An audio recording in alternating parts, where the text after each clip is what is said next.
Hello hello hello, क्या मेरी voice clear है? ऑडियो एंड वीडियो क्लियर है तो फटाफट बता दीजिए। ऑडियो एंड वीडियो दोनों ही क्लियर है तो फटाफट बता दीजिए प्लीज।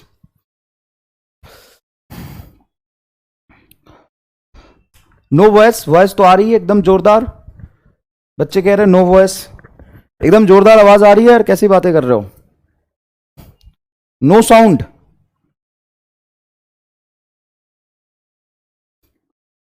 ऑडियो एंड वीडियो दोनों ही क्लियर है तो फटाफट बता दीजिए अब। उम्मीद है अब तो ऑडियो एंड वीडियो दोनों क्लियर हो गया होगा।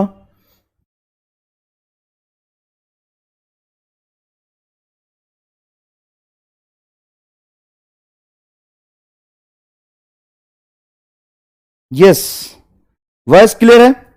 और बताओ क्या हालचाल, सब बढ़िया एकदम मजे में? पढ़ाई का दबाव थोड़ा ज्यादा हो रहा है ना? कोई बात नहीं, धीरे धीरे आदत हो जाएगा। मैं ये नहीं बोलने वाला था कि दबाव कम होगा, धीरे धीरे ये दबाव झेलने का आदत हो जाएगा नीट तक, है ना? और नीट क्वालिफाई करके जब एग्जाम में कॉलेज में चले जाओगे तो बहुत मजे आएंगे। यस, तो चलिए बहुत बहुत आपका धन्यवाद। यूनिट एंड डायमेंशन के आज के लेक्चर में आप कह सकते हैं ये यूनिट एंड डायमेंशन का 9th लेक्चर है। लास्ट लेक्चर 8 था हमारा, जिसमें हमने एरर एनालिसिस के बहुत सारे सवाल सॉल्व किए थे।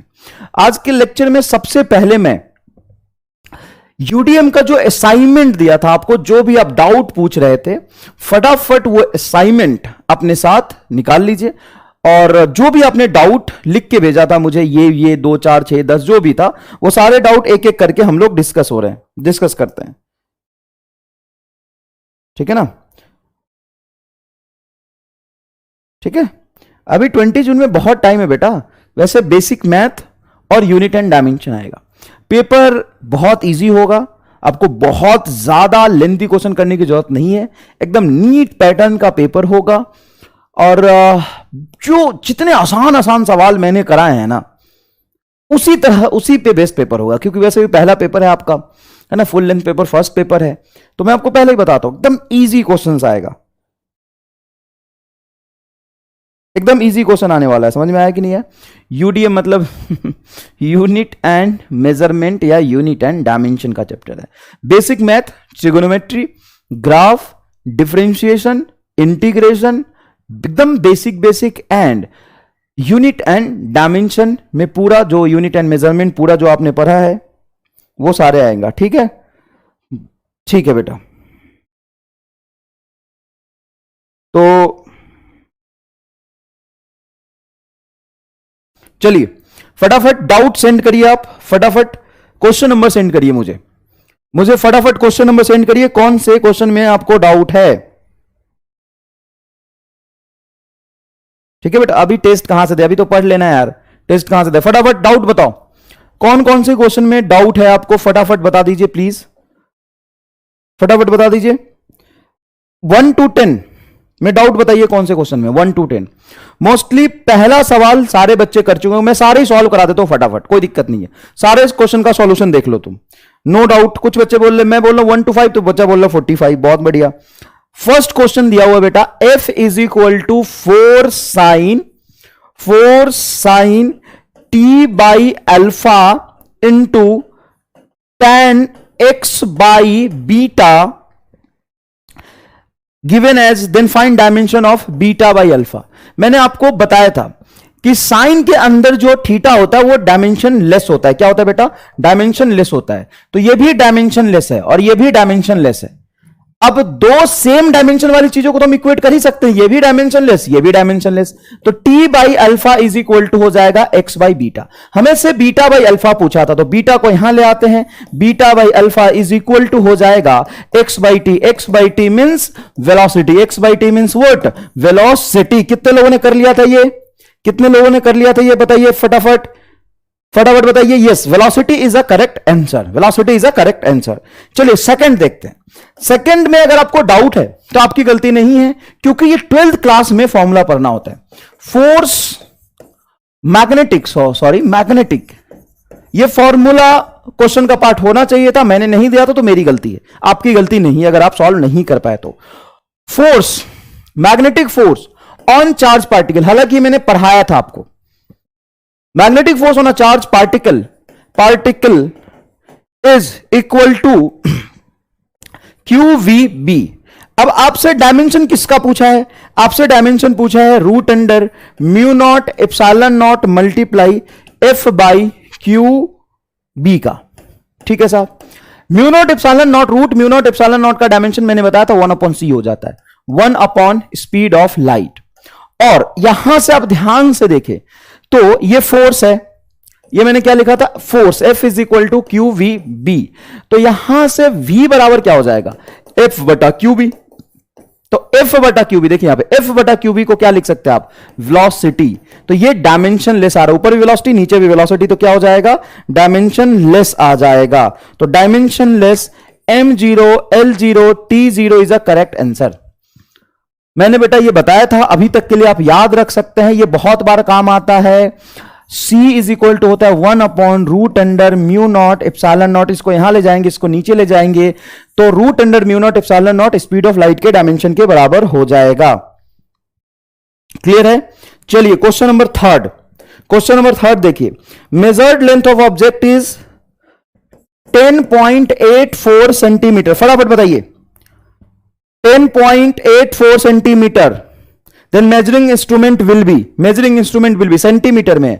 अभी सेंटीमीटर को अगर आप mm में कन्वर्ट करें तो ये हो जाएगा 108.4 mm। मैंने सही लिखा है? देखो मिलीमीटर छोटा यूनिट है तो मैग्नीट्यूड बढ़ जाएगा। तो किससे मेजर किया होगा? आंसर बताइए फटाफट, आंसर बताइए फटाफट, फटाफट आंसर बताइए फटाफट, एकदम जल्दी, रफ्तार में बताओ, रफ्तार में, जल्दी रफ्तार में बताओ। Vernier callipers is the correct answer.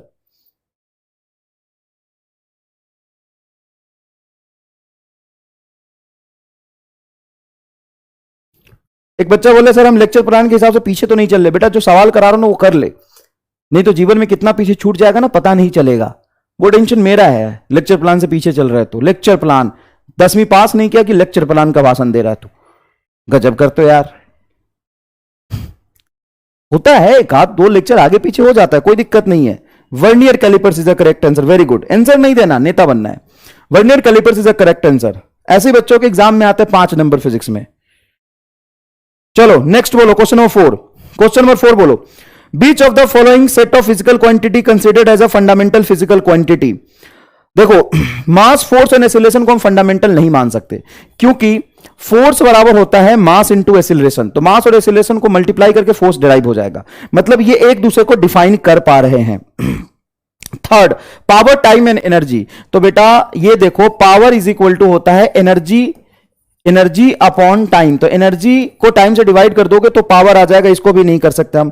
Momentum, velocity, kinetic energy. देखो kinetic energy is equal to होता है p²/2m, ये भी हम नहीं कर सकते, मतलब डिराइव हो रहा है, मान नहीं सकते fundamental. Mass, work and force. देखो मास, वर्क एंड फोर्स। अब यहां पे ध्यान से देखना, बच्चे कहते हैं सर कि वर्क के फॉर्मूले में भी तो मास आ जाता है, सर फोर्स में भी तो मास होता है। बिल्कुल सही कह रहे हैं आप, फोर्स में मास होता है, लेकिन समझने की कोशिश करिए, क्या मास और वर्क से मिला के फोर्स बनेगा? नहीं, मास और वर्क मिला के फोर्स नहीं बनेगा। क्या मास और फोर्स को मल्टीप्लाई या डिवाइड करके, देखिए समझिएगा, मास और फोर्स को मल्टीप्लाई और डिवाइड करके मैं वर्क निकाल सकता हूं? नहीं। जिस तरीके से 3 ऑप्शन में रिलेशन एस्टेब्लिश हो रहा है, यहां पर रिलेशन एस्टेब्लिश नहीं हो पा रहा है, इसलिए सही आंसर क्या हो जाएगा? इसलिए सही आंसर हो जाएगा आपका D is a correct answer. बिल्कुल सही है जवाब आपका।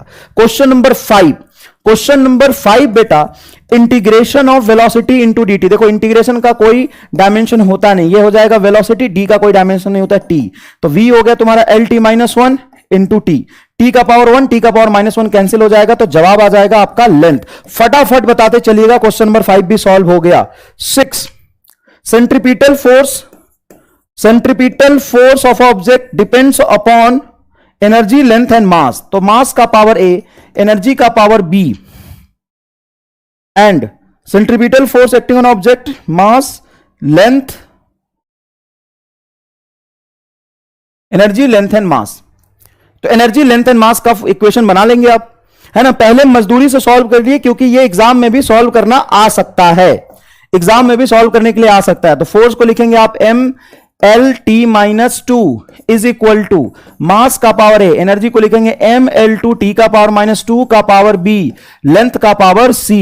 ये होगा एम एल टी का power minus two is equal to M का पावर ए, एम का पावर यहां पे बी भी आ रहा है, ए प्लस बी, एल का पावर देखो क्या आ जाएगा टू बी, और यहां पे एल का पावर है सी, टी का पावर माइनस टू बी। क्या आपको यहां तक समझ आया? फोर्स मास एनर्जी और लेंथ पे डिपेंड कर रहा है, फोर्स मास एनर्जी और लेंथ पे डिपेंड कर रहा है, फोर्स मास एनर्जी और लेंथ पे डिपेंड कर रहा है। तो हमने ये इक्वेशन बना लिया, हमें बोर्ड में ऐसे सॉल्व करना पड़ेगा बेटा, है ना? क्लियर है? तो नेक्स्ट देखिए बेटा, हम इसको सॉल्व करेंगे। तो m का पावर अगर हम कंपेयर करें तो a प्लस बी देखो यहां पे, और यहां हो जाएगा 1, एक इक्वेशन बन गया। ये देखो 2b plus C is equal to 1 और माइनस टू बी, देखो t का पावर यहां पे क्या है माइनस टू बी, यहां पे है t का power minus two is equal to minus two. तो बेटा यहां से आप दोनों को इक्वल करेंगे तो b इज इक्वल टू 1 आ जाएगा क्या? यस, माइनस टू से माइनस टू क्या हो जाएगा? कैंसल। तो b इज इक्वल टू क्या आ जाएगा? 1। दूसरी बात, यहां पे b इज इक्वल टू 1 रखेंगे तो a का पावर आ जाएगा 0, a का पावर क्या आ जाएगा? 0। अब इसको सॉल्व करते हैं, b का पावर 1 रखते हैं, यहां पे b का पावर रखेंगे 1, तो 2 multiply 1 plus c is equal to 1, तो c इज इक्वल टू हो जाएगा 1 minus 2 is equal to minus 1। तो डायमेंशन लास्ट में लिखेंगे हम, force is equal to m का पावर a, तो m का पावर 0 और एनर्जी का पावर 1 और लेंथ का पावर माइनस 1। क्लियर है क्या ये बात? कौन सा आंसर आ गया, समझ में आ गया? ठीक है, ठीक है, ठीक है। क्या यहां पे एम आर स्टार से भी सॉल्व कर सकते हैं? हाँ, बहुत आसान है। क्या? तो यहां पे एम आर स्टार आप डायरेक्ट लगा सकते थे, आप एक रिलेशन जानते हैं, एनर्जी इज इक्वल टू होता है फोर्स इंटू लेंथ डायमेंशनली। तो यहां से फोर्स इज इक्वल टू हो जाएगा energy by length is a correct answer. यहां भी देखो एनर्जी बाई लेंथ ही आ रहा है, यहां भी क्या आ रहा है? एनर्जी बाई लेंथ ही आ रहा है। तो डायरेक्टली यहां पे एमआर स्टार लगा सकते थे, कोई भी खास बात नहीं है। कितने लोगों को ये चमका, कितने लोगों को एमआर स्टार चमका, फटाफट बता दीजिए। चलिए अब नेक्स्ट क्वेश्चन देखते हैं। टू इजी, बहुत बढ़िया बेटा, टू इजी क्वेश्चन एग्जाम में भी ऐसे ही करना आप। Unit of electromotive force, electromotive force क्या होता है? देखो electromotive, motive force, electromotive force, ये 9th 10th क्लास में आपने करंट इलेक्ट्रिसिटी में पढ़ा होगा। Electromotive force is nothing but A potential difference. Battery का जो पोटेंशियल डिफरेंस होता है ना, पोटेंशियल डिफरेंस, पोटेंशियल डिफरेंस, इसको हम एनर्जी अपॉन चार्ज से भी डिफाइन कर सकते हैं, एनर्जी अपॉन चार्ज से भी डिफाइन कर सकते हैं। और पोटेंशियल डिफरेंस को डेल्टा वी को ई डॉट फोर्स, एक मिनट फोर्स आगे देख लेते, यूनिट से पता चलते अपन। Electromotive force is not as same as, तो बी तो वोल्ट हो जाएगा आपका। देखो ऑप्शन नंबर बी सही है, volt, volt is a correct option, volt is a correct option, right. दूसरा option number C, electron volt is a unit of energy, is a unit of energy, is a unit of energy, electron volt unit of energy. D है आपका joule per coulomb, तो बिल्कुल सही है। देखो यहां पे मैंने इस रिलेशन में समझाया था, एनर्जी बटा चार्ज, एनर्जी का यूनिट जूल और चार्ज का यूनिट कुलम, तो जूल बाई चार्ज, ये भी सही हो जाएगा। डी आपका होगा Newton metre per coulomb. A option देखो, ए ऑप्शन है न्यूटन मीटर पर कुलम। अब ये न्यूटन मीटर पर कुलम सही होगा क्या, इसको कैसे देखेंगे? तो देखिए electric field is equal to होता है minus DV by D R, ये आप 12th क्लास में पढ़ेंगे। अगर आप इसको नहीं जानते थे तो कोई दिक्कत नहीं है। ये है आपका इलेक्ट्रोमोटिव फोर्स, ये इलेक्ट्रोमोटिव फोर्स पोटेंशियल। तो V इज इक्वल टू लिख सकते हैं इलेक्ट्रिक फील्ड इंटू डिस्टेंस, और इलेक्ट्रिक फील्ड होता है बेटा न्यूटन पर कुलम्ब इंटू डिस्टेंस हो जाएगा आपका मीटर में। तो ऑप्शन नंबर ए में अगर आपको डाउट था तो इसमें आपकी कोई गलती नहीं है। ऑप्शन नंबर ए में अगर आपको डाउट था तो आपकी कोई गलती नहीं है। ए भी सही हो गया, बी भी सही हो गया, डी भी सही हो गया। ये यूनिट ऑफ एनर्जी है और ये एनर्जी नहीं है, पोटेंशियल डिफरेंस है। समझ में आ गया? तो सी चला जाएगा आपका करेक्ट आंसर। ये भी नहीं होगा, ये भी नहीं होगा, ये भी नहीं होगा, सी हो जाएगा आपका करेक्ट आंसर। कितने लोगों ने दिया था?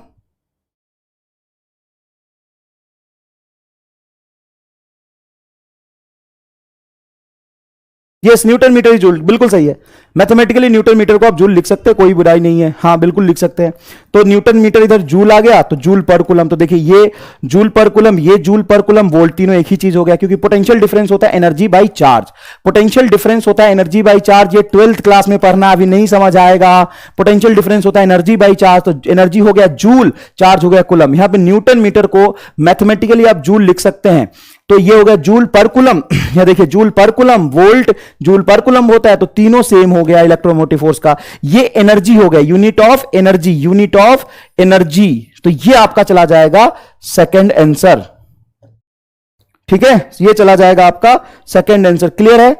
Sorry, C is the correct answer. Next देखिए, dimension of Kepler's constant T square is equal to K R cube, है ना, 7 देखिए। तो Kepler's constant K is equal to हो जाएगा टी स्क्वायर बटा आर क्यूब। टी हो गया तुम्हारा टाइम T2 और आर रेडियस है, L का पावर 3 ऊपर चला जाएगा, L का power -3, T square is a current answer. ये कितने लोग आ गया था? क्वेश्चन नंबर 8 कितने लोग आ गया था? बिल्कुल सही है, बिल्कुल सही है, बिल्कुल सही है। चलिए नेक्स्ट देखते हैं। Which of the following is not a physical quantity? Inertia is a property. Inertia is a property, not a physical quantity. समझ में आ गया? Inertia is a property, not a physical quantity. Next देखिए, momentum, area and time taken as fundamental quantity. देखो साफ साफ लिखा है, momentum, area and time taken as a fundamental physical quantity. Then energy का dimension क्या होगा? तो energy, momentum का पावर a, momentum का पावर a, उसके बाद बोलेंगे या momentum का पावर x, area का पावर y and टाइम का पावर z। यहां से इक्वेशन बना के भी सॉल्व कर सकते हैं, इक्वेशन बना के भी सॉल्व कर सकते हैं। और लॉजिकली सोचे अगर, तो एनर्जी में क्या होता है? mL2 t का पावर -2, यही तो होता है एनर्जी का डायमेंशन। इस तरफ आप ध्यान से देखना, ये मोमेंटम है, मोमेंटम होता है mass into velocity, mTL mass into velocity, ये आ जाएगा। क्लियर है? mL t का पावर -1, ठीक है, का पावर x, और एरिया होता है L स्क्वायर का पावर y एंड t का पावर z, यही तो इक्वेशन बनेगा। अब लॉजिकली सोचना कि इधर एक मास लाने के लिए मास सिर्फ मोमेंटम में ही है, तो simple momentum as it is आ जाएगा। यहां से मोमेंटम में एक लेंथ आ रहा, मोमेंटम में कितनी लेंथ आ रहा? ध्यान, लॉजिकली सोचो बहुत आसानी से, मोमेंटम में कितने लेंथ आ रहा? एक। और यहां पे एरिया में कितना लेंथ है? 2। तो ये 2 लेंथ, और इधर देखो एक लेंथ का पावर x और यहां पे पावर y। क्लियर है? इसमें कोई लेंथ है नहीं। हमें कितना लेंथ चाहिए सर? 2 चाहिए। कैसे मिलेगा 2? एक तो लेंथ यहां से मिल रहा, तो सिंपल पावर मोमेंटम का पावर 1 आ जाएगा, यहां पे 1 रखोगे तभी तो L का पावर 1 आएगा। अब मुझे एक लेंथ और चाहिए, तो y का पावर हाफ रखोगे तभी तो एक लेंथ आएगा यहां से, तो L स्क्वायर और y का पावर क्या जाना चाहिए? हाफ। तो यहां पे देखो कि y की वैल्यू हाफ किस में है, वो करेक्ट आंसर हो जाएगा। डी ऑप्शन आपका सही आ रहा, सीधा देख के पता चल रहा है डी ऑप्शन सही आ रहा। दूसरी बात, अभी भी अगर आप नहीं समझ पा रहे हैं तो कोई बात नहीं, मैंने अभी मजदूरी करके सॉल्व किया था। यहां पे आप m का पावर कंपेयर कर लीजिए, l का पावर कंपेयर कर लीजिए, t का पावर कंपेयर करके आंसर निकाल लीजिए। समझ में आया कि नहीं आया? t का पावर कंपेयर करके आंसर निकाल लीजिए। क्लियर है? चलिए फटाफट बोलिए next question number 11। Which of the following pair physical quantity does not have a same unit? देखो वर्क एंड टॉर्क का यूनिट सेम होता है, क्योंकि वर्क क्या होता है? Force into length. वर्क क्या होता है बताओ? फोर्स इंटू लेंथ, ठीक है। बी क्या है? Angular momentum and Planck constant, दोनों का डायमेंशन सेम होता है, मैंने बताया था। इंपल्स, इंपल्स, इंपल्स, इंपल्स होता है बेटा चेंज इन मोमेंटम। तो चेंज इन मोमेंटम को अगर हम इंपल्स कहते हैं, तो चेंज इन मोमेंटम का डायमेंशन और इंपल्स का डायमेंशन सेम होगा। सी ऑप्शन आपका सही चला जाएगा, क्योंकि tension is a force, tension is a force, लेकिन सरफेस टेंशन जो होता है, सरफेस टेंशन क्या होता है बेटा? सरफेस टेंशन होता है, एस से रिप्रेजेंट करते फोर्स पर यूनिट लेंथ, ये होता है एम टी का पावर -2, एम टी का पावर -2। सरफेस टेंशन क्या होता है? एम का, है ना? तो ये सी आपका सही आंसर आ जाए। कई बच्चे सही जवाब दे रहे हैं बिल्कुल। यंग मॉडुलस दिया हुआ है, इसको कन्वर्ट करना है, तो 12th क्वेश्चन में आपको NU बराबर कांस्टेंट यूज करना है। N1U1 आप यूज करेंगे यंग मॉडुलस के लिए एसआई सिस्टम में, और इसको कन्वर्ट करना है N2U2 CGS सिस्टम में। एसआई यूनिट में इसकी वैल्यू गिवन है 1.9, ये मैग्नीट्यूड गिवन है 1.9 into 10 to the power 11। Clear है बेटा? Newton metre square, newton metre square. अब न्यूटन मीटर स्क्वायर को केजी मीटर पर सेकंड में रखोगे तो ये आ जाएगा बेटा केजी बटा मीटर बटा सेकंड का स्क्वायर, ये आ जाएगा। एकदम सही है, क्लियर है? चलो, ये N2 आपको निकालना है। यहां पे लिखोगे सीजीएस यूनिट में ग्राम बटा सेंटीमीटर और सेकंड का स्क्वायर, तो इसमें कोई लोचा है नहीं। अब यहां पे 1 केजी को 10 टू द पावर 3 ग्राम लिख सकते हैं, और यहां से आप कैलकुलेशन करके ले आएंगे, आपका आंसर सही आ जाएगा। N1U1 से करना, कितने लोगों ने सही कर लिया था बता दीजिए। लास्ट स्टेप में आपका आंसर आ जाएगा 1 फर्मी। 1 फर्मी आपने पढ़ा होगा केमिस्ट्री में, 10 टू द पावर -15 मीटर होता है। ये कोई भी खास बात नहीं है। क्लियर? चलो, the number of significant digit, अच्छा सेक ओहो नहीं, एक और क्वेश्चन है, L/R, dimension of L/R। L होता है बेटा इंडक्टेंस और ये होता है रेसिस्टेंस। अगर आप ये क्वेश्चन नहीं कर पा रहे थे तो आप L का डायमेंशन किताब में से देख के लिख लेते तो भी चलता, ठीक है? वैसे फाइनल एग्जाम में ऐसे क्वेश्चन नहीं होगा, ये मैंने आपसे प्रॉमिस किया है, तो बिल्कुल किया है, नहीं होगा, बिल्कुल नहीं होगा। अगर होगा तो फॉर्मूला दिया होगा। अब मैं कर देता हूं, देखो, एनर्जी बराबर होता है बेटा हाफ LI², एनर्जी का फॉर्मूला है, ठीक है? एनर्जी का फॉर्मूला है। और यहां पे हीट एनर्जी बेटा होता है I²RT, sorry I²R, heat energy होता है I²R। एक मिनट, I²R तो पावर हो गया, ये आ गया I²RT। अब यहां पे रेसिस्टेंस का डायमेंशन निकाल के रख दीजिए, तो R को क्या लिख सकते हैं? H बटा I²T, और यहां से L को क्या लिख सकते हैं? एनर्जी, हमें 2 का कोई डायमेंशन है नहीं, तो एनर्जी बटा I², एनर्जी बटा I²। देखिए बेटा I² से I² कटेगा, और आप देखिए बेटा ये भी एनर्जी और ये भी हीट एनर्जी कट जाएगा, T ऊपर चला जाएगा, तो आंसर आ जाएगा आपका टाइम। ये दोनों फॉर्मूला क्वेश्चन में मेंशन होना चाहिए था, कोई प्रॉब्लम नहीं है।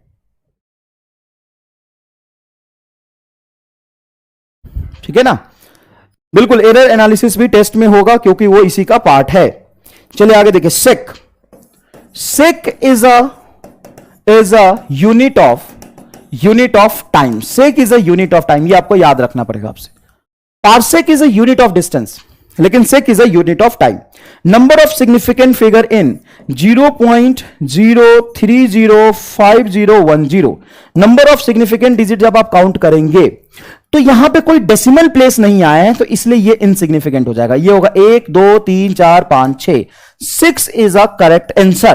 देखते हैं कितने लोगों ने 6 बताया है। बी ऑप्शन बता रहे हैं, बी ऑप्शन बता रहे हैं 16 का option number B. 6 correct answer होगा ना बेटा? अच्छा, उससे पहले का आप बी बता रहे होंगे, कोई बात नहीं, उससे पहले का यूनिट ऑफ टाइम बी बता रहे होंगे। एग्जैक्टली 16 का ए होगा, और उसमें सिग्निफिकेंट डिजिट होंगे 6, उसमें सिग्निफिकेंट डिजिट होंगे 6। बिल्कुल सही है, बिल्कुल सही है। सिग्निफिकेंट डिजिट कितने हो जाएंगे? 6। नेक्स्ट देखिए, in which of the following the number of significant figure is 3। 3 किस में होगा? तो ऑप्शन नंबर सी में 3 होगा, ऑप्शन नंबर ए में 2 है, ऑप्शन नंबर सी। 17 का option number C, very easy. 17 का option number C, very easy. चलिए 18 देखते हैं। 18 तो कर लोगे तुम, कोई खास बात नहीं है, ये छोटे छोटे कैलकुलेशन है। 21 देखते हैं। 21 में क्या है? Force is equal to AV by T का पावर -1, मतलब AV बाई टी लिख सकते हैं, प्लस B बाई टी²। अब डायमेंशन एनालिसिस करना तो डायरेक्ट लिख लो ना, F बराबर AV बाई टी बराबर B बाई टी², डायरेक्ट ऐसे लिख सकते हैं। यहां से अगर आपको A और B का डायमेंशन निकालना है तो बहुत इजी तरीके से आप निकाल सकते हैं, कोई खास बात नहीं है। क्वेश्चन नंबर 22 मैंने करा दिया था, बिल्कुल सही है। Question number 23, dimensionless quantity. Question number 23 बहुत इंपॉर्टेंट है, इसमें बच्चों को जनरली डाउट होता है। 23 बताइए बेटा। और डायमेंशनलेस क्वांटिटी मतलब डायमेंशन नहीं है, और डायमेंशन आता है सेकेंड फ्लोर पे, मतलब ये कह रहा कि सेकेंड फ्लोर नहीं है, तो फर्स्ट फ्लोर हो भी सकता है और नहीं भी हो सकता है। इसका आंसर चाहिए होना चाहिए मे और मे नॉट बी। मे और मे नॉट बी पहले ही हमने सोच लिया। वो ऑप्शन देखते हैं, नेवर वाला गलत हो जाएगा, always, does not exist, may have a unit. 23 का सी आना चाहिए। वायर 23 का सी आंसर आना चाहिए, बिल्कुल सही है, ठीक है। 23 का सी आना चाहिए। 24 बताइए। The unit that are used for the fundamental physical quantity are called base unit. Fundamental physical quantity के लिए जो यूनिट हम यूज करते हैं वो बेस यूनिट होता है। बेस यूनिट होता है, बहुत इजी है। क्वेश्चन नंबर 25 में ये तुमसे एस्ट्रोनॉमिकल यूनिट के बारे में बात कर रहे हैं। यहां पे देखो, one astronomical unit is the average distance between sun and earth. Average distance between sun and earth. आपको यह याद नहीं रखना, रफली अगर तुम्हें याद हो जाए तो ठीक है, इतना याद रखना है कि astronomical unit is a unit of length. NEET में ऐसे सवाल कभी नहीं पूछे जाते, नीट में ऐसे सवाल कभी नहीं पूछे जाते। अगर इसका यूज भी होगा ना तो नीट में वैल्यू दे देगा, बट थोड़ा बहुत आइडिया है तो चलो ठीक है। वन एस्ट्रोनॉमिकल यूनिट होता है 1.4 into 10 to the power 11 metre. One astronomical unit. What is light year? Distance travelled by the light, distance travelled by light in 1 year, distance traveled by the light in 1 year is equal to 9.4 into 10 to the power 15 meter, and 1 parsec is 3 into 10 to the power 16 meter. ये तीनों ही unit of length है, ये तीनों unit of length है। Parsec, light year, astronomical unit, and sec is a unit of sec is a unit of time. Sec is a unit of time, ये आपको याद रखना चाहिए बेटा। Sec is a unit of time, sec is a unit of time. 25 हो गया। Next बताइए D. Next बताइए, next the dimension of Planck constant are same as angular momentum. Dimension of Planck constant are same as angular momentum. अच्छा 27 मैंने आपको बताया था कि सॉलिड एंगल और प्लेन एंगल में क्या डिफरेंस है, पहले तो ये बताया था। प्लेन एंगल क्या होता है? प्लेन एंगल होता है 2D एंगल, जिसको हम थीटा से रिप्रेजेंट करते हैं। वो होता है आर्क बटा रेडियस। ये होता है सॉलिड एंगल, जिसको हम 3D एंगल कहते हैं, इसको ओमेगा से रिप्रेजेंट करते हैं। ये होता है एरिया सबटेंडेड बाय रेडियस का स्क्वायर। ऐसे बनता है सॉलिड एंगल, देखिएगा ऐसा एरिया डिवाइडेड बाई ये वाला ओमेगा एंगल होता है, ये रेडियस है।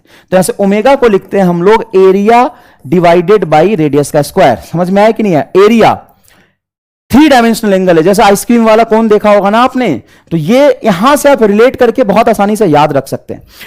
ये है बेटा लेंथ, आर्क लेंथ बटा रेडियस। क्या है ये? आर्क लेंथ बटा रेडियस। तो ऊपर भी लेंथ और नीचे भी लेंथ, इसलिए ये डायमेंशन लेस हो जाता है। इसलिए क्या होता है? ये डायमेंशन लेस हो जाता है। हालांकि लेंथ बाय लेंथ यूनिट भी नहीं आना चाहिए, लेकिन इसका यूनिट हम रेडियन में डिफाइन कर देते हैं। इसलिए थीटा को आप यूनिट रेडियन में रखे फाइनली या ना रखे, रेडियन लिखे या ना लिखे, फाइनल कैलकुलेशन में कोई फर्क नहीं पड़ता। ये मैंने आपको बताया था। तो 27 का इस फॉर्मूले से आप इसको सॉल्व कर सकते हैं। कोई बात नहीं, फॉर्मूला मैंने पहले नहीं बताया था तो अब बता दिया ना, कोई बात नहीं बेटा, कोई बात। इसमें आपको डाउट हुआ होगा तो कोई दिक्कत नहीं है।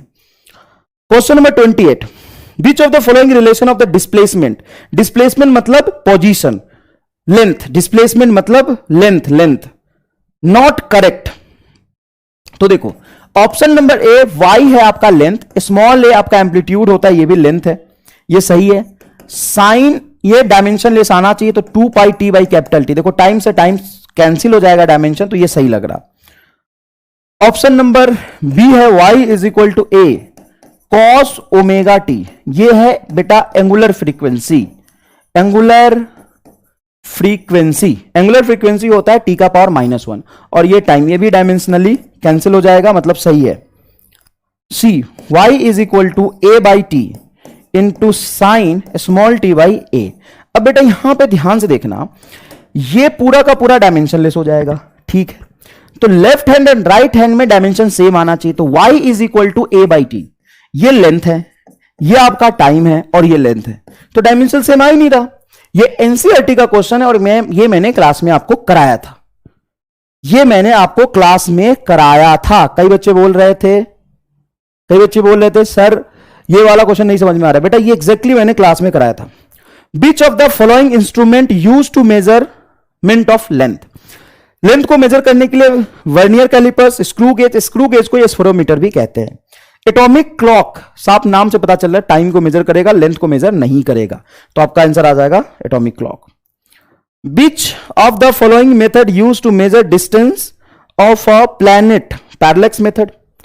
30 का हो जाएगा बेटा बी, क्वेश्चन नंबर 30 का हो जाएगा B, parallax method. Parallax method से ही तो हम लार्ज डिस्टेंस को मेजर करते हैं। ये देखिए L का डायमेंशन चाहिए हमें, G का पावर A, H का पावर B एंड C का पावर C बोल देता हूं। क्या लिखा है? PQR लिखा, ओके। G का पावर P, H का पावर Q, C का पावर R। हमें इसका करेक्ट आंसर बताना है। अब वही बात है, दो तरीके से सवाल को सॉल्व कर सकते हैं। एक तो हम करेंगे मजदूरी से, मजदूरी क्या कहता है अभी थोड़ी देर में मैं आने वाला हूं, पढ़ाऊंगा भी, काइनेमेटिक्स भी शुरू करूंगा, चिंता मत कर, है ना। टेस्ट है तो ईमानदारी से तैयारी कर लो। 10 दिन पहले मैंने पूरा 45 सवाल अलग से बना के दिया तुम्हें, है ना, तो अलग से मेहनत करके दिया है तुम्हें, तो तुम भी मेहनत करो इसके लिए, और सॉल्यूशन भी करा रहा हूं। देख यह m0 L1 T0 is equal to G हो जाएगा m का पावर -1 L3 T का पावर -2। देखो मुझे याद है और शायद मैंने ये सही लिखा है।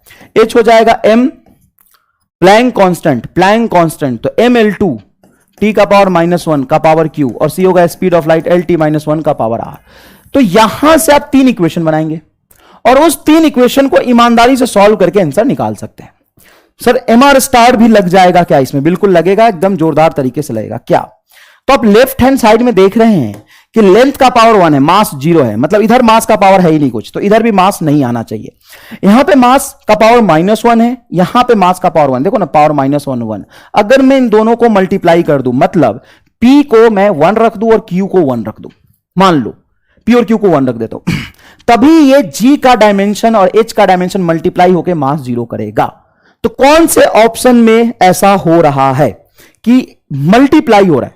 मल्टीप्लाई का मतलब है कि दोनों का पावर पॉजिटिव होना चाहिए या दोनों का पावर निगेटिव होना चाहिए। यह क्वेश्चन मैंने क्लास में कराया था और बताया भी था, एग्जैक्टली आईआईटी का पूछा हुआ सवाल है। और कई बच्चे हमने हमारे स्टार ही लगाया, D option is the correct. और मैं आपको एकदम ईमानदारी से बता रहा हूं, आप आईआईटी के सेक्शन में इस क्वेश्चन को ढूंढ सकते हैं और आपको आश्चर्य होगा कि आज तक हर जगह मतलब हर जगह जाकर जहां देखना है देख ले, हर जगह 1.5 पेज में इसको सॉल्व करते हैं। अरे रामलाल, डी ऑप्शन देख, डी ऑप्शन में P का वैल्यू हाफ और Q का वैल्यू हाफ, मतलब रूट के अंदर ये सिंपल GH हो रहा है, बाकी किसी ऑप्शन में नहीं हो रहा। और जब तक दोनों मल्टीप्लाई नहीं होगा, मास -1 है, मास 1 है, कैंसिल नहीं होगा, डी आंसर होगा। और आज तक मैं आपको बता रहा हूं, कहीं भी इस तरीके से क्वेश्चन को सॉल्व नहीं किया। कितने लोगों ने सही कर दिया था डी और हमारे स्टार्ट से कर दिया था? फटाफट बताइए। चलिए, the size of bacteria is 1 micron, what will be the number of it in 1 metre length? एक ये है माइक्रोन, मतलब होता है 10 टू द पावर -6, एक का है 10 टू द पावर -6, तो x का हो जाएगा x into 10 to the power -6 is equal to 1 metre. तो ये आ गया। ऐसे बैक्टीरियन ऐसे बने हैं लीनियर, तो एक का 10 to the power 6 metre length है, तो 1 मीटर में कितने बनेंगे? तो x into 10 to the power -6 is equal to 1 metre. तो x is equal to 1 metre divided by 10 to the power 6। ठीक है, नेक्स्ट 37 तो मैंने बहुत अच्छे से करा दिया था। 34 आसान सवाल है, आपको 34 में आंसर देख के बताना है, आंसर देख के बताना है। देखिए, सरफेस टेंशन का डायमेंशन m का पावर a, l का पावर 1 एंड t का पावर -2 नहीं होता, गलत है। सरफेस टेंशन का सही डायमेंशन होता है m t power -2। Option B check कर लेते हैं, ऑप्शन बी चेक कर लेते हैं। फोर्स, फोर्स में टाइम निगेटिव आना चाहिए। एंगुलर फ्रीक्वेंसी, हाँ एंगुलर फ्रीक्वेंसी सही आ रहा है बेटा। एंगुलर फ्रीक्वेंसी मतलब ओमेगा, ये होता है 2 पाई/t, मतलब m0 L0 t का पावर -1, और बी ही यही ऑप्शन सही आ रहा है एंगुलर फ्रीक्वेंसी मतलब सी। ऑप्शन नंबर सी कितने लोगों का जवाब है? यस, ऑप्शन नंबर सी सब लोगों का सही जवाब है। The device use to measure the mass of atom and molecule is spring balance, mass spectrograph, torsional balance. 35 का आंसर क्या होना चाहिए जल्दी बताइए? 35 का मास मेजर करने के लिए हम क्या यूज करेंगे? ये थोड़ा सा इंफॉर्मेशन बेस्ड क्वेश्चन हो गया। मास स्पेक्ट्रोग्राफ करेक्ट आंसर होगा। 1 यूनिफाइड एटॉमिक मास यूनिट आपने पढ़ा होगा। कार्बन 12 का मास डिवाइडेड बाई 12 हो जाता है 1.66 इंटू 10⁻27 kg। 36 क्वेश्चन नंबर 36 में 1 एटॉमिक मास यूनिट होता है 1.66 इंटू 10⁻27 kg। ये होता है mass of carbon 12 divided by 12, atomic mass unit, ये आपने पढ़ा होगा, बिल्कुल सही है। The distance of a galaxy from earth, ये कर लेंगे आप। आगे डाउट बताइए कौन से क्वेश्चन में? अब 2-4 सवाल बचा है, फटाफट बताइए यार, फिर काइनेमेटिक्स से स्टार्ट भी करना है अपने को। आसान सवाल है, मैंने सारे करा दिए क्लास में आपको, कोई खास बात नहीं है।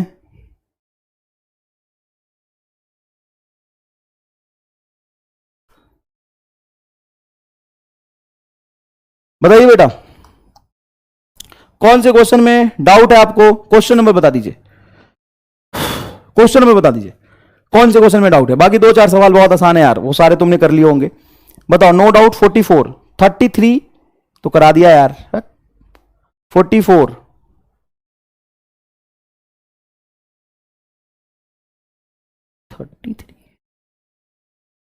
ठीक है। 44 में डाउट है, ठीक है 44 में डाउट है, चलिए ठीक है। 44 में आपको डाउट है, देख लेते हैं।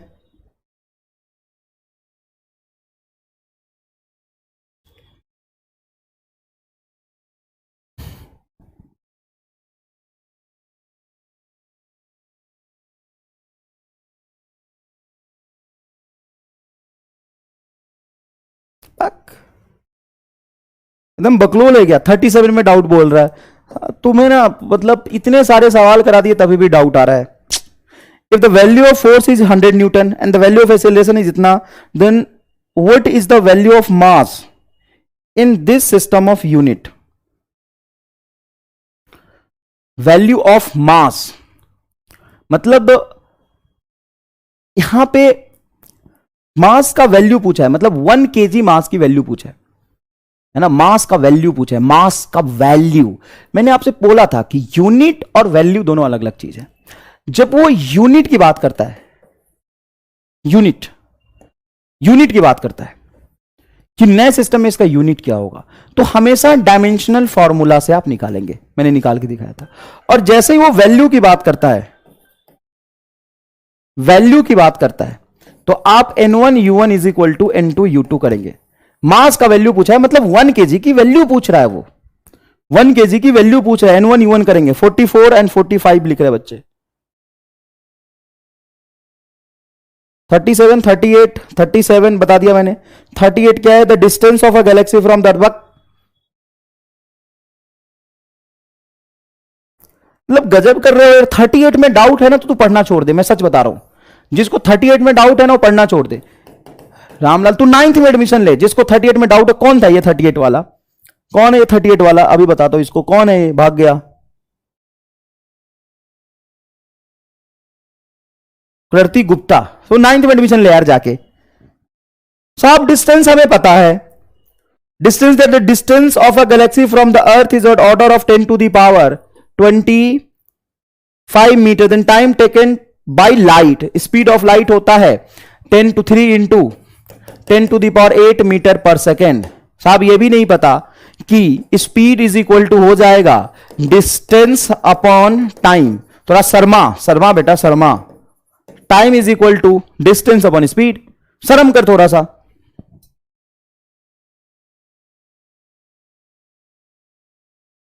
No doubt. चलो 40 में क्या है? Which of the following statement is correct, every measurement by the measuring instrument has some error. सही बात है, कुछ ना कुछ एरर होता ही है, कुछ ना कुछ तो एरर होता ही है। अ measurement can have more accuracy but less precision and vice versa. हाँ, भी तो मैंने सिखाया है, 2 सवाल भी दिए थे पिछले डीपीपी में। Every calculated quantity that is based on measured value has some error. हाँ, मतलब 100% सही चीजें नहीं एग्जिस्ट करती ना कुछ तो एरर होगा ही। The magnitude of difference between the true value of the quantity and the individual measured value called the relative error of the measurement. गलत है, वो एब्सोल्यूट एरर होता है। True value minus measured value का जो difference होता है वो एब्सोल्यूट एरर होता है, वो एब्सोल्यूट एरर होता है। समझ में आया कि नहीं आया? 42 43 बता दिया था, 44 में अभी कराता हूं। चलो नो डाउट, चलिए क्लास स्टार्ट करते हैं। 44 में अभी कराऊंगा, 44 में अभी कराऊंगा आपको, ठीक है। 41 में कोई डाउट बता रहे क्या? हाँ, 41 में जो डाउट बता रहा है ना उसको उठा के फेंक दूंगा मैं तुरंत से। कौन है ये? कौन है 41 वाला? कौन है? हर्षराज, उल्टा लटका के मारूंगा वे। हंसराज, नाम की तो इज्जत कर, इतना बढ़िया नाम रखा है हंसराज, बकलोल राज है तू। अब 41 जैसे सवाल मैंने 15 कराए होंगे यार, 15 सवाल कराए। चलो अभी 41 चिल्ला रहा है। चलो आगे हम बात करते हैं। अब if a is equal to 10.0 plus minus 0.1 metre and b is equal to 5.0, देखो बेटा यहां पे पॉइंट लगा हुआ है, 5.0 plus minus 0.2 metre, then find percentage error in z where z is equal to a divided by a minus b। अब problem यहां पे ये है, कई बच्चे मेरे से पूछ रहे थे कि सर हमें कैसे पता चलेगा कि एरर कौन सा निकालना है। बेटा वो क्वेश्चन में गिवन होगा कि एरर कौन सा निकालना है। जब मान लो तुमसे सिंपल स्पीड पूछ रहा, स्पीड इज इक्वल टू होता है डिस्टेंस अपॉन टाइम, और डिस्टेंस दिया हुआ है 10 plus minus 1 metre and time दिया हुआ है 5 प्लस माइनस 1 सेकेंड, मान लो ये दिया हुआ है, और तुमसे कह रहा है कि फाइंड स्पीड। ये एग्जांपल लेते हैं, फाइंड स्पीड जो कि डिस्टेंस अपॉन टाइम होता है, फॉर्मूला भी बता देता हूं, where distance is equal to this and time is equal to this. अब मुझे सॉल्व करना है, अब मुझे क्या करना है? सॉल्व करना है। तो डिस्टेंस बाई टाइम तो स्पीड होता ही हम जानते हैं, तो हम स्पीड को लिख लेंगे distance upon time. What is distance? या दिया हुआ ना 10, फिर व्हाट इज टाइम? टाइम दिया हुआ ना 5 is equal to 2 metre per second. ठीक है सर, ये तो 9th क्लास में पढ़ा था, डिस्टेंस अपॉन टाइम स्पीड होता है।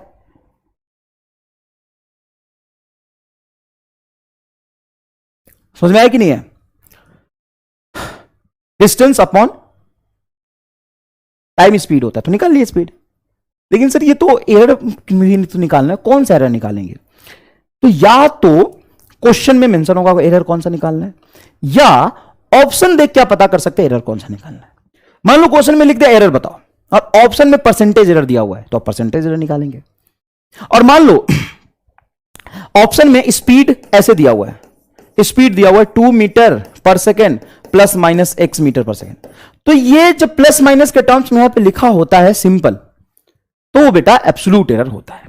तो हमें एब्सोल्यूट एरर निकालना है। लेकिन सर आपने तो ये बताया था, बच्चा ऐसे सवाल पूछता है कि जब डिवीजन हो तो हम रिलेटिव लिखेंगे। अरे बेटा मैंने ये बताया था, तुमसे पूछे कुछ भी लेकिन तुम रिलेटिव लिखना, रिलेटिव लिखो। डिवीजन में है तो रिलेटिव लिखो। कैसे? तो delta S by S is equal to delta D by D plus delta T by T, relative लिखो। लेकिन हमें तो एब्सोल्यूट चाहिए। किसमें एब्सोल्यूट एरर चाहिए? सर हमें एब्सोल्यूट एरर चाहिए स्पीड में। तो कोई बात नहीं, स्पीड का एब्सोल्यूट एरर ये डेल्टा एस हो गया। अच्छा तो एस को क्या करें? इस तरफ ले आए, तो delta S is equal to S delta D by D plus delta T by T. Speed की वैल्यू हमने निकाल ली है 2। What is delta D? ये रहा बेटा 1। What is D? 10 plus what is delta T? 1 by 5। 2 को अंदर ले जाएंगे बेटा, ये 1 बाई 5 हो जाएगा और ये 2 बाई 5 हो जाएगा, मतलब 3 बाई 5 आ गया, मतलब 0.6 आंसर आ जाएगा, 0.6 आंसर आ जाएगा। तो कौन सा एरर निकालोगे? अरे जो कह रहा है वो निकालो। सर आपने कहा था कि एडिशन और सब्ट्रैक्शन हो तो एब्सोल्यूट निकालना। अरे गधा सुन, मैंने बोला था कि एडिशन और सब्ट्रैक्शन हो तो डायरेक्ट एडिशन एंड सब्ट्रैक्शन के टर्म में एब्सोल्यूट एरर लिख लेना। मैंने यह पढ़ा है तुम्हें कि अगर मान लो x बराबर a प्लस बी दिया हुआ है तो इसमें एरर एनालिसिस करते समय तुरंत से आप एब्सोल्यूट एरर लिखो, एब्सोल्यूट एरर लिख लो। Delta x is equal to हो जाएगा delta a plus delta B, बहुत इजी है, लिख लो एब्सोल्यूट एरर। लेकिन x ये देखे तुमसे रिलेटिव पूछ रहा, लेकिन तुम लिखो एब्सोल्यूट। सर रिलेटिव पूछ रहा है, तुम लिखो एब्सोल्यूट। अगर तुम यहां से डायरेक्ट ऐसे रिलेटिव लिखते हो ना, delta x by x is equal to delta a by A plus delta b by B, तो यह गलत है, ये गलत है, ये सही नहीं है। तुम्हें लग रहा है कौन सा सीख जो है x बराबर a प्लस बी तो delta x by x is equal to delta a by A plus delta b by b, सही तो है? नहीं है, ये सही, ये सही नहीं है। मैं प्रूव करके दिखाता हूं ये सही नहीं है। जब आप डिफरेंशिएशन करते हो, डिफरेंस देखते हो, तो x का difference is equal to a का डिफरेंस प्लस b का डिफरेंस, ये आएगा तेरा सही एब्सोल्यूट एरर। लेकिन हमें तो निकालना रिलेटिव है, तो कोई बात नहीं, यहां पे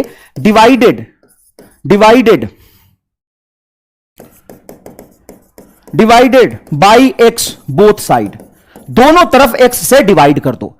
जब दोनों तरफ x से डिवाइड करोगे तो delta x by x is equal to delta a plus delta b divided by x। x की वैल्यू a प्लस बी है तो यहां पे लिखोगे a प्लस बी। चाहो a प्लस बी तो यहां पे ऐसे भी लिख सकते हो, delta a divided by a plus b plus delta b divided by a plus b. यह आएगा तेरा delta x by x relative error, यह आएगा तेरा रिलेटिव एरर। बता समझ आया कि नहीं आया? बताओ समझ आया कि नहीं आया? तुम कह रहे हो कि सर आपने बोला था कि एडिशन हो तो एब्सोल्यूट ही लिखना। अरे सवाल में रिलेटिव पूछा तो रिलेटिव लिखेंगे, लेकिन अगर एडिशन दिया हुआ है तो हम डायरेक्ट पहले एब्सोल्यूट लिख लेंगे, डेल्टा एक्स आ जाएगा, उसको एक्स से डिवाइड कर देंगे तो हमारा आ जाएगा रिलेटिव एरर। बताओ बुझाया कि नहीं बुझाया? जल्दी बोलो, बुझाया कि नहीं बुझाया? एकदम जोरदार तरीके से बताओ, फटाफट फटाफट लिखो। समझ आया कि नहीं आया? समझ आया कि नहीं आया? फटाफट बताओ। चलो इधर देखो सर, अगर आपका लिखते हो x is equal to a into b और हमसे पूछ रहा है कि find absolute error, find absolute error, और आपने बोला था रिलेटिव लिखो। हां बेटा, जैसे ही मल्टीप्लीकेशन में होगा तो आप रिलेटिव लिखेंगे, मल्टीप्लीकेशन में होगा तो क्या लिखेंगे? रिलेटिव। तो यहां से लिखेंगे आप delta x by x is equal to delta delta a by A plus delta b by b. अब मल्टीप्लीकेशन है, तुरंत रिलेटिव ऐसे लिख सकते हैं। अगर मुझे एब्सोल्यूट निकालना है तो डेल्टा एक्स बराबर हो जाएगा x delta a by A plus delta b by b. तीसरी बार समझा रहा मैं ये, कई बच्चों का डाउट आया था टेलीग्राम पे, तीसरी बार समझाया था, बुझाया, आ गया, बिल्कुल बढ़िया बेटा। समझ में आया कि नहीं है? चलो अब आ जाओ यहां पे, हमें ये एरर निकालना। कौन सा एरर? परसेंटेज एरर निकालना है। सर बात तो ठीक है, लेकिन यहां पे एक समस्या है। क्या? तो डिवीजन भी है और सब्ट्रैक्शन भी। अब कैसे करोगे सर? तो सुनो, सबसे आसान तरीका बताता हूं आपको, ये मेरा तरीका है, सबसे आसान और अलग। किताबों में देखोगे तो कंफ्यूज हो जाओगे, बहुत लंबा होगा। मैं जो कह रहा हूं उसको समझना, एकदम जोरदार तरीके से बताता हूं। z बराबर a बटा a माइनस बी है, तो समझने की कोशिश करो कि नीचे सब्ट्रैक्शन है और ओवल और डिवीजन है। तो हम एब्सोल्यूट लिखे या रिलेटिव लिखे? तो कुछ मत लिखो, कूल हो जाओ, जितना आता है ना उसी से काम चला दूंगा मैं तेरा, कोई घबराने की जरूरत नहीं है। सबसे मुश्किल सवाल माना जाता है ये एरर एनालिसिस में, सबसे मुश्किल सवाल माना जाता है ये एरर एनालिसिस में, लेकिन मैं तुम्हें बहुत ही आसानी से करा दूंगा। कैसे देखना, लेट y बराबर a माइनस बी। सर ये क्या किया आपने? मैंने कुछ नहीं किया, जो नीचे a माइनस बी था उसको मैंने y मान लिया। अच्छा ठीक है सर, मान सकते हो, कोई बुराई नहीं, a माइनस बी को मैंने y मान लिया। पता कोई प्रॉब्लम है क्या? कोई प्रॉब्लम है क्या? नहीं सर कोई प्रॉब्लम नहीं है। क्या दिक्कत है भाई? यहां पे a माइनस बी लिखा है ना नीचे, उसको y मान लिया, ठीक है सर। अब मैं इसी में एरर एनालिसिस कर लेता हूं। तो सब्ट्रैक्शन होने की वजह से मैं लिखूंगा direct delta y is equal to delta a plus delta b। क्यों सर? क्योंकि एब्सोल्यूट एरर सब्ट्रैक्ट नहीं होता है, ये प्लस ही हमें लिखना है। ठीक है सर, हो गया। अब आ जाओ z पे। तो z को आप क्या लिख सकते हो? z को आप लिख सकते हो a बटा y, क्योंकि a माइनस बी को हमने y माना था। यस, अब ये तुम्हें क्या दिख रहा है सर? ये प्योर डिवीजन दिख रहा है। यस, अगर ये प्योर डिवीजन दिख रहा है तो फटाफट कमेंट करके बताओ कि z बराबर अगर a बटा y है, y कहां से आया? तो तुमने a माइनस बी को y माना है। बहुत इजी तरीके से मैंने a माइनस बी को y मान लिया। y बराबर a माइनस बी है तो हम डेल्टा y बराबर delta a plus delta b लिख सकते हैं। अब फटाफट बताओ कि z बराबर मैंने लिखा है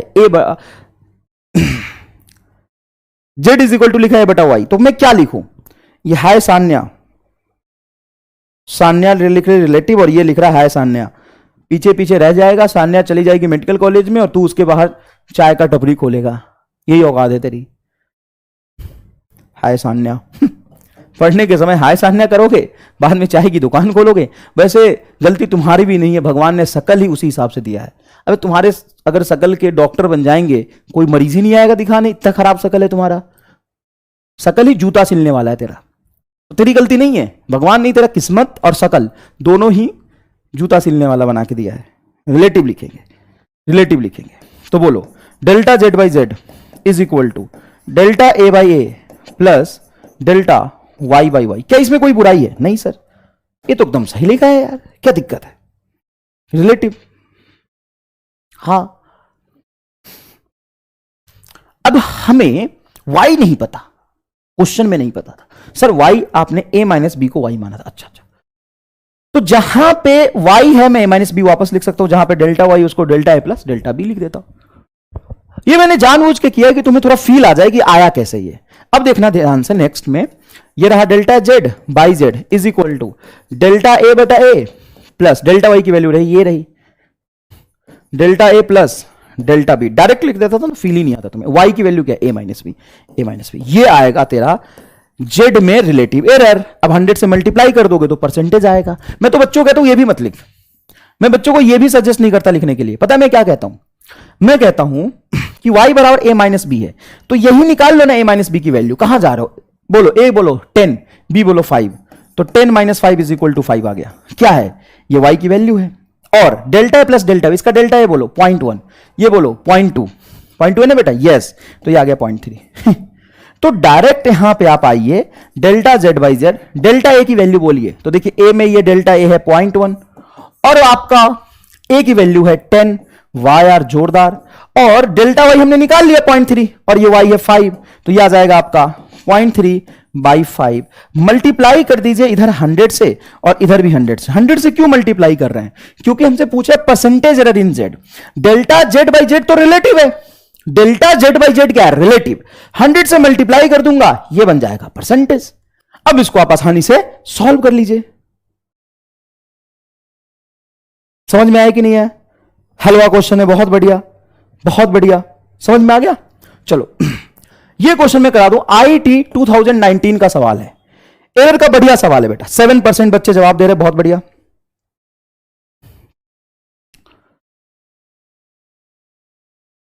ठीक है, ये देखो y is equal to l divided by 100 minus l. 100 एक फिक्स नंबर है, माइनस एल लिखा है, ये फॉर्मूला है। Okay, no issue. अब एक काम करो, आसानी से विजुअलाइज करने के लिए, मैं चाहूं तो डायरेक्ट लिख सकता हूं, लेकिन आसानी से विजुअलाइज करने के लिए लिख रहा हूं। z इज इक्वल टू मैं मान लेता हूं 100 माइनस एल। हाँ सर मान लो, कोई बुराई नहीं है। z को मैंने क्या लिखा है? 100 माइनस एल। अब मैं जब डेल्टा z निकालूंगा तो देखो 100 का डिफरेंस 0 आएगा, क्योंकि 100 को डिफरेंशिएट करोगे, 100 तो फिक्स नंबर है, इसमें एरर तो कुछ आ ही नहीं सकता, तो ये हो जाएगा 0 माइनस डेल्टा एल। और वैसे भी एब्सोल्यूट एरर हमें बाद में अल्टीमेटली पॉजिटिव ही लेना है, तो डेल्टा जेड बराबर आ जाएगा डेल्टा एल।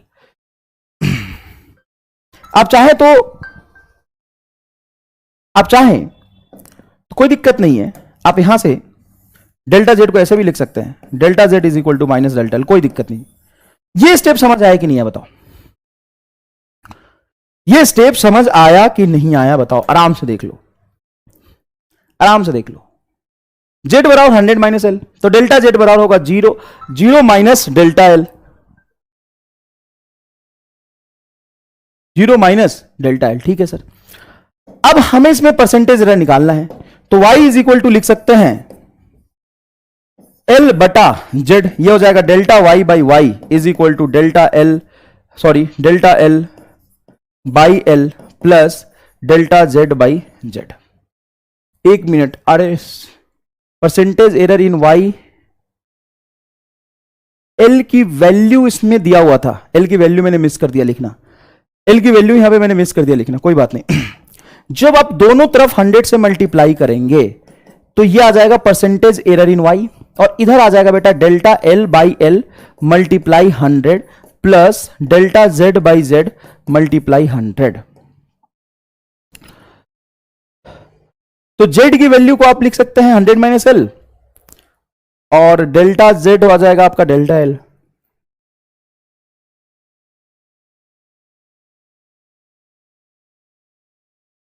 हाँ, एल की वैल्यू, क्वेश्चन इनकम्प्लीट है, मैं क्वेश्चन कंप्लीट करके करा दूंगा, यहां पे टाइम खराब करने की जरूरत नहीं है, ये क्वेश्चन इनकम्प्लीट है, क्वेश्चन मैं कंप्लीट करके बेटा करा दूंगा, चिंता मत करिए। नहीं है, बिल्कुल नहीं है, बिल्कुल नहीं है, ये क्वेश्चन मैं इनकम्प्लीट है, मैं लिख रहा हूं इनकम्प्लीट है, ठीक है बेटा, इनकम्प्लीट है। मैं इस क्वेश्चन को कंप्लीट करके नेक्स्ट लेक्चर में करा दूंगा, बीच में चिंता करने की जरूरत नहीं है। क्वेश्चन इनकम्प्लीट लिखा है मैंने, क्वेश्चन में डेटा पूरा नहीं लिखा है। चलो ये देखो, if y is equal to sine theta then find percentage error in y when theta is 45 degree and percentage error in y is 2%। ये बढ़िया, find percentage error in theta is 2%। ओहो, थीटा इज 2%, अब सही है, percentage error in theta is 2%। Question पढ़ लो एक बार बढ़िया से, क्वेश्चन पढ़ लो बढ़िया से बेटा,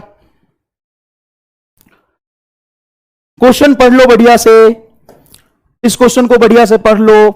y is equal to sine theta दिया हुआ है, यहां पे ना तो मल्टीप्लीकेशन है ना ही डिवीजन है, y इज इक्वल टू क्या है, साइन थीटा है, y इज इक्वल टू क्या है, साइन थीटा है।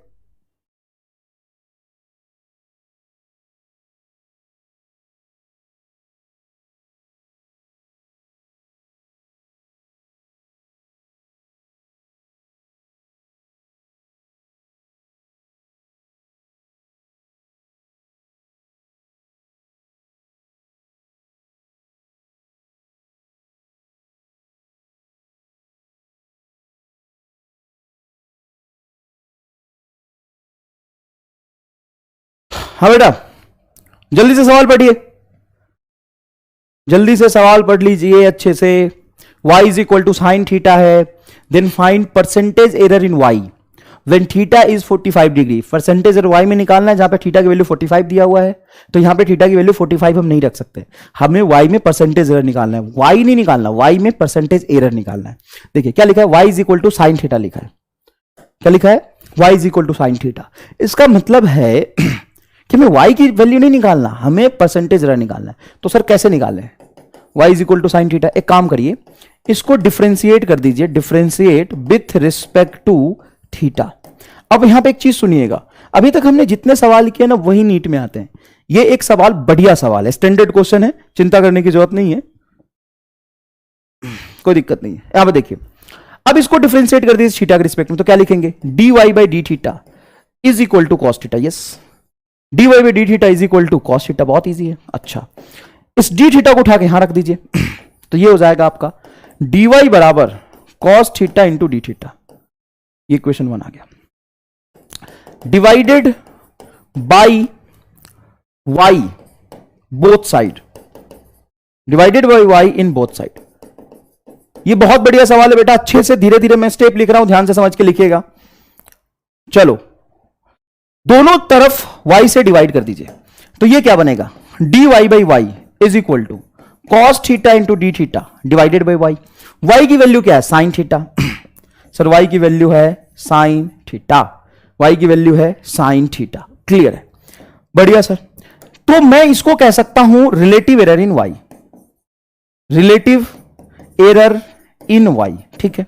ये हो जाएगा आपका tan theta cos theta by cos theta by sine theta cot theta into D theta, cot theta into D theta. तो यहां से dy बाई वाई आएगा cot theta into D theta, कोई बुराई नहीं इसमें, बहुत बढ़िया। लेकिन सर यहां से dy by Y is equal to cot theta into D theta तो आ गया, चिंता मत करो यार, 2 लाइन का तो सवाल है। सुन मैंने क्या किया, सुन मैंने क्या किया, y is equal to sine theta था, हमें y में परसेंटेज एरर निकालना है, तो ये मल्टीप्लीकेशन डिवीजन नहीं है, ये मल्टीप्लीकेशन डिवीजन नहीं है। जब भी साइन थीटा कॉस थीटा के टर्म्स में होगा तो आप क्या करें, इसको चुपचाप डिफरेंशिएट कर दें और टाइम के रिस्पेक्ट में कर दोगे तो भी आंसर आ जाएगा, थीटा के रिस्पेक्ट में कर दोगे तो भी आ जाएगा। तो इसको कर दो डिफरेंशिएट, कोई दिक्कत नहीं है, differentiate with respect to theta. तो बताओ क्या होगा, dy बाई डी थीटा हो जाएगा आपका cos थीटा। इतना कर सकते हो कि नहीं कर सकते हो बताओ। सर आप डिफरेंशिएट ही क्यों कर रहे हो? अरे भाई जब एडिशन में भी था तो डिफरेंशिएट करके तो प्रूफ किया था, मल्टीप्लीकेशन था तो डिफरेंशिएट करके ही तो प्रूफ किया था। तो सर ये तो मुश्किल लग रहा है, तो आएगा नहीं एग्जाम में, चिंता मत करो, लेकिन अच्छा सवाल एक बार कर लो। अब मैंने लिखा dy by D theta is equal to cos, इसमें कोई दिक्कत है नहीं, y बराबर साइन थीटा है तो dy by D theta differentiate करेंगे तो कॉस थीटा आएगा। ओके, तो dy बराबर लिख लो cos theta into D theta. अब दोनों तरफ y से डिवाइड कर दो, तो dy बटा y is equal to cos theta into D theta बटा y की वैल्यू क्या है, देखो साइन थीटा, ये आ जाएगा। Okay, dy by y multiply 100 से क्यों मल्टीप्लाई किया, क्योंकि रिलेटिव एरर में 100 से मल्टीप्लाई करते तो परसेंटेज बन जाता है, is equal to cot theta is equal to cot theta into D theta. Okay, अब हमें दिया हुआ क्या है क्वेश्चन में वो पढ़ो, हमें क्वेश्चन में दिया हुआ क्या है वो पढ़ो। हेलो, क्वेश्चन में दिया हुआ है क्या है वो पढ़ो। थीटा की वैल्यू 45 दी हुई है, चलो अब परसेंटेज एरर का जो एक्सप्रेशन उसमें थीटा 45 रख सकता हूं, and percentage error in theta is 2%। अब percentage error in theta is 2%, clear है? तो सुनो, हमें D theta by D theta multiply 100, अच्छा इधर भी 100 से मल्टीप्लाई करेंगे, दोनों तरफ 100 से मल्टीप्लाई करेंगे तभी तो इक्वेशन सही रहेगा। ऐसा नहीं कि एक तरफ 100 से मल्टीप्लाई करो दूसरी तरफ मत करो, 100 अपने आप पैदा थोड़ी ना लेगा यार, एक तरफ 100 से मल्टीप्लाई करोगे तो दूसरी तरफ भी 100 से मल्टीप्लाई करना पड़ेगा, तभी इक्वेशन बैलेंस रहेगा। D theta by theta multiply 100 is 2%, ये हमें दिया हुआ है। लेकिन एक्सप्रेशन में देखें तो डी थीटा है सिर्फ, डिवाइडेड बाई थीटा का एक्सप्रेशन यहां पे मिल ही नहीं रहा। क्वेश्चन में ये गिवन है, गिवन इन क्वेश्चन। अब हम क्या कर सकते हैं बताओ, आराम से सोचो हम क्या करें। तो हम एक काम करते हैं कि ये dy बाई वाई मल्टीप्लाई 100 दिया हुआ है, हम यहां से कॉट थीटा लिखते हैं, इसको डी थीटा में थीटा से डिवाइड कर देते हैं, थीटा से मल्टीप्लाई कर देते हैं, कर सकते हैं। थीटा से डिवाइड किया यहां पे और थीटा से मल्टीप्लाई किया, मल्टीप्लाई 100 लिख दिया। तो ये वाला term D theta by theta multiply 100 आपका हो जाएगा 2। यस, ये हो जाएगा 2। अब कॉट थीटा में थीटा को 45 रखेंगे क्योंकि क्वेश्चन में दिया हुआ है, तो 45 डिग्री, ये आ गया आपका 2, और थीटा सिर्फ अकेला है तो यहां पे थीटा की वैल्यू रख देंगे 45, मतलब पाई बाई 4 रेडियन। कॉट 45 की वैल्यू बोलिए, कॉट पाई बाई 4 45 की वैल्यू होता है 1, तो ये 1 मल्टीप्लाई 2 पाई बाई 4 कैंसिल हो जाएगा, तो पाई बाई 2% एरर आ गया, d y by y multiply 100, मतलब वाई में परसेंटेज एरर आ गया पाई बाई 2%। बताओ समझ आया कि नहीं आया? पुट वैल्यू ऑफ थीटा, हाँ बिल्कुल सही बात है। नहीं बेटा यहां पे डी थीटा दिया हुआ था ना, तो हमने क्या किया कि हमें क्वेश्चन में तो थीटा पता है, हमें डी थीटा नहीं पता, हमें क्वेश्चन में थीटा पता है, और हमें थीटा में percentage error D theta by theta multiply 100 पता है। तो यहां पे क्या दिया है, तुम्हें थीटा की वैल्यू 45 दिया है और परसेंटेज एरर इन थीटा दिया है 2%। परसेंटेज एरर किसी में कैसे डिफाइन करते हैं, एक्स का परसेंटेज एरर क्या होता है, delta x by x multiply 100, delta x by x multiply 100। उसी तरीके से यहां पे थीटा में परसेंटेज एरर दिया था, D theta by theta multiply 100। समझ आया? नहीं भी आया होगा, नहीं भी आया होगा तो कोई दिक्कत नहीं, एक बार आप खुद करेंगे तो समझ आ जाएगा। नेक्स्ट क्वेश्चन देखिए बेटा, R is equal to 10 plus minus 1 ohm, R2 is equal to 20 plus minus 1 ohm, then find equivalent resistance in series combination and parallel combination. तो सीरीज कॉम्बिनेशन में आप जानते हैं कि R इक्विवेलेंट सिंपल होता है R1 plus R2। Series combination में R equivalent simple होता है बेटा, बिल्कुल बिल्कुल बहुत आसान है, बहुत आसान है, बिल्कुल चमक गया। काइनेमेटिक्स प्लीज ढंग से पढ़ लेना यार जो पढ़ा रहा हूं, ऐसा थोड़ी नहीं कि नहीं यही पढ़ाता रहूंगा आगे नहीं पढ़ाऊंगा मैं, पढ़ ले ढंग से पहले। R equivalent is equal to R1 plus R2। अब नेक्स्ट क्लास में काइनेमेटिक्स स्टार्ट हो पाएगा, कोई बात नहीं, पहले जो चैप्टर पढ़ना अच्छे से पढ़िए पूरा। R इक्विवेलेंट है R1 प्लस R2, तो यहां पे एडिशन है तो डायरेक्ट लिख सकते हैं आप, delta R equivalent is equal to delta R1 plus delta R2। यह आ जाएगा इसका एब्सोल्यूट एरर, यह आ जाएगा सर एब्सोल्यूट एरर। ओके, अब हमें अगर रिलेटिव चाहिए तो डेल्टा R इक्विवेलेंट को R इक्विवेलेंट से डिवाइड कर देंगे, तो ये हो जाएगा delta R1 plus delta R2 divided by नीचे भी R इक्वलेंट, दोनों तरफ डिवाइड कर दिया। ये आ गया आपका रिलेटिव एरर। 100 से मल्टीप्लाई कर देंगे, R इक्वलेंट की वैल्यू यहां पे R1 प्लस R2 लिख सकते हैं। लेकिन इन पैरेलल कॉम्बिनेशन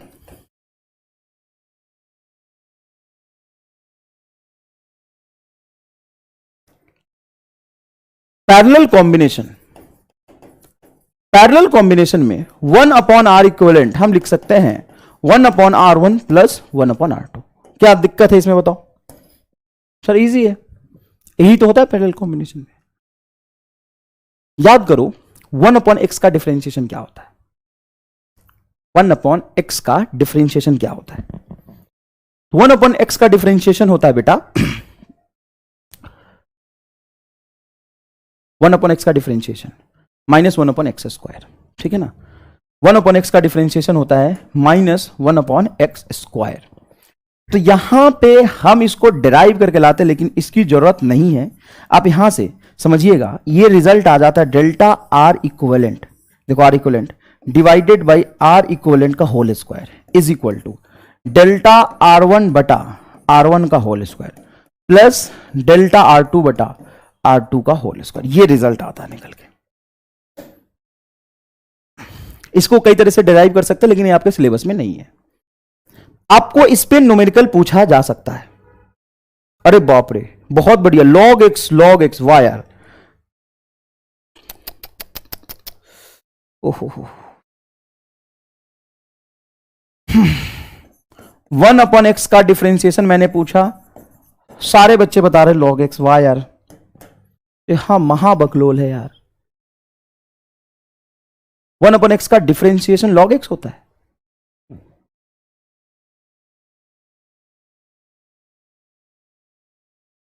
बहुत ही स्थिति खराब है यार, मतलब तुम्हें पढ़ाने के लिए बहुत मुश्किल काम है। dx का पावर -1 डिवाइडेड बाई dx, -1 बाहर आ जाएगा और x का पावर -1 बाहर आ जाएगा, x का पावर हो जाएगा -1 -2, तो हो जाएगा -1 upon X square. 1 upon X का differentiation of 1 upon X, log x का डिफरेंशिएशन होता है 1 अपॉन एक्स। log x का डिफरेंशिएशन होता है 1 अपॉन एक्स। 1x का डिफरेंशिएशन हो जाएगा -1 अपॉन एक्स स्क्वायर। इसी तरीके से जब यहां पे 1 अपॉन आर इक्विवेलेंट का आप डिफरेंशिएशन करेंगे ना, तो यह आ जाएगा 1 अपॉन आर इक्विवेलेंट का होल स्क्वायर, ऊपर आ जाएगा डेल्टा आर इक्विवेलेंट, ठीक है ना। तो इसका प्रूफ नहीं करना, लेंदी हो जाएगा 4-5 लाइन का। ये आपको एक्सप्रेशन याद रखना है।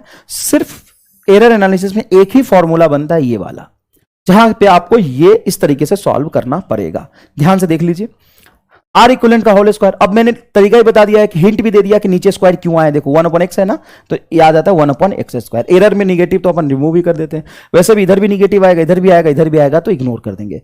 आपको सिर्फ और सिर्फ इस पे न्यूमेरिकल बहुत रेयरली आ सकता है, नीट में आज तक नहीं आया है। नीट में आज तक इस पे सवाल नहीं आया, आएगा तो आप ये फॉर्मूला यूज कर लेंगे।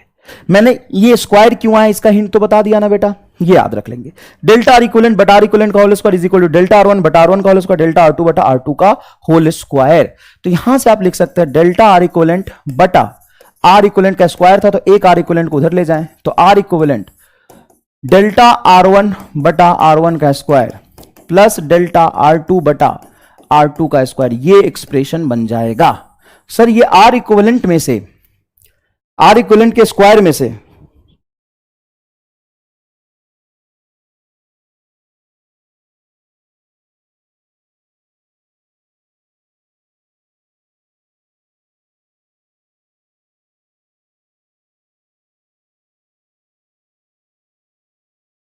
देखो क्या होगा, ये आर इक्विवेलेंट का होल स्क्वायर है, तो आर इक्विवेलेंट का होल स्क्वायर को तो हम रिलेटिव एरर लिख नहीं सकते। रिलेटिव एरर तो होगा डेल्टा आर इक्विवेलेंट बटा आर इक्विवेलेंट। रिलेटिव एरर का फॉर्मूला तो यही है, और यहां पे था आर इक्विवेलेंट का होल स्क्वायर, तो एक आर इक्विवेलेंट आप यहां ले जाएंगे। आज हमने एरर एनालिसिस के जो क्वेश्चन किए हैं ना, ये लेवल अप वाले क्वेश्चन है, मुश्किल है। वैसे लास्ट लेक्चर में आपको बहुत मजा आया था, और 99% क्वेश्चन वैसे ही आएंगे, तो आपको चिंता करने की जरूरत नहीं है।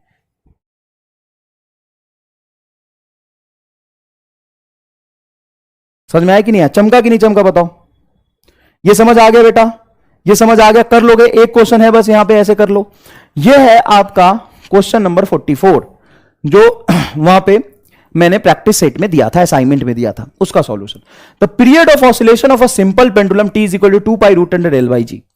Period of oscillation of a simple pendulum T is equal to 2 pi root under L by G. Measured value of L is 100 centimeter. Known to be accuracy 1 mm. मतलब ये लिस्ट काउंट दिया 1 mm, ये error है इसका, delta L है।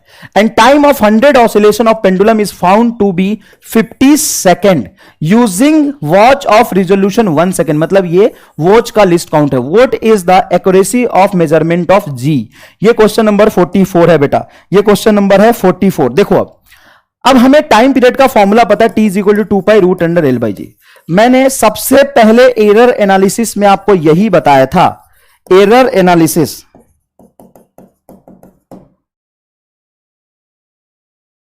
मैंने आपको error analysis से सबसे पहले यही बताया था कि आप इग्नोर करेंगे कांस्टेंट को और एरर एनालिसिस उसी फॉर्मूले में लगाएंगे जिसमें आपको एरर निकालना है। एरर किस में निकालना है सर? जी में। लेकिन ये फॉर्मूला किसका है? टी का। एरर किस में निकालना है आपको? जी में। लेकिन ये फॉर्मूला किसका है? टी का। तो आप क्या करेंगे, सबसे पहले इस 2 पाई को इग्नोर करेंगे और फॉर्मूला लिखेंगे T square is equal to L by g. बताओ इसमें कोई बुराई है क्या? बताओ जोरदार ये चमका कि नहीं चमका? पहला काम देखो स्टेप बाय ढंग से करते हैं, ढंग से करते एकदम। मेरी बात समझना, मैं कह रहा हूं कि 2 पाई को हटाओ और रूट को उधर ले जाओ। बोलो 2 पाई को हटाओ, रूट को उधर ले जाओ। रूट को उधर ले जाओगे तो स्क्वायर बनेगा टी स्क्वायर बराबर एल बाई जी। ये चमका। Ignore the constant, very good बेटा। और फॉर्मूला उसका बनाओ जिसमें एरर निकालना है। तो हमें एरर निकालना है जी में, तब जी को इधर ले जाते हैं। जी इज इक्वल टू हो जाएगा एल बाई टी स्क्वायर। बोलो समझ आया कि नहीं आया? सर एकदम समझ आया, इसमें कुछ समझने लायक ही नहीं है, बहुत आसान है। अब यहां पे एब्सोल्यूट निकालोगे या रिलेटिव? एब्सोल्यूट या रिलेटिव? एब्सोल्यूट या रिलेटिव? तो डिवीजन में है तो relative. Delta g by g is equal to delta L by L plus 2 times delta T by t. ले रामलाल। और परसेंटेज की जब बात होगी तो दोनों तरफ आप 100 से मल्टीप्लाई करेंगे। परसेंटेज की जब बात होगी तो दोनों तरफ आप 100 से मल्टीप्लाई करेंगे। चलो साहब, दोनों तरफ हमने 100 से मल्टीप्लाई कर दिया। दोनों तरफ हमने 100 से मल्टीप्लाई कर दिया। Percentage error in measurement of g पूछा है। अब डेल्टा एल की वैल्यू दी है, देखिए 1 mm दिया हुआ है। सर आपको कैसे पता 1 mm? लेंथ मेजर किया 100 सेंटीमीटर और एक्यूरेसी मतलब वही है, इतने लेवल तक एक्यूरेट मेजर किया, मतलब ये है इसका maximum possible error list count. 1 mm को लिख सकते हैं आप 0.1 सेंटीमीटर। तो ये हो जाएगा 0.1 सेंटीमीटर बटा लेंथ हो जाएगा 10 सेंटीमीटर प्लस 2। टाइम कितना मेजर किया साहब? टाइम मेजर किया 50 सेकेंड। तो यहां पे टाइम को रखेंगे हम 50 सेकेंड और इसका लिस्ट काउंट था 1 सेकेंड, तो 50 सेकेंड इधर आ जाएगा multiply 100 is equal to 5% is a correct answer. कितने लोगों ने निकाल लिया था? बिल्कुल सही निकाला था, बिल्कुल सही निकाला था। लेकिन एक चीज यहां पे आपको समझना पड़ेगा कि नंबर ऑफ ऑसिलेशन को फिर से हमने इग्नोर किया है। हां, क्योंकि हम जब मेजर करेंगे तो टाइम को मेजर किया हमने, ये टाइम को, इस टाइम को मेजर किया है। भले ही 200 ऑसिलेशन का हो या 400 ऑसिलेशन का हो, लेकिन हमने मेजर किसको किया है? टोटल टाइम को किया है।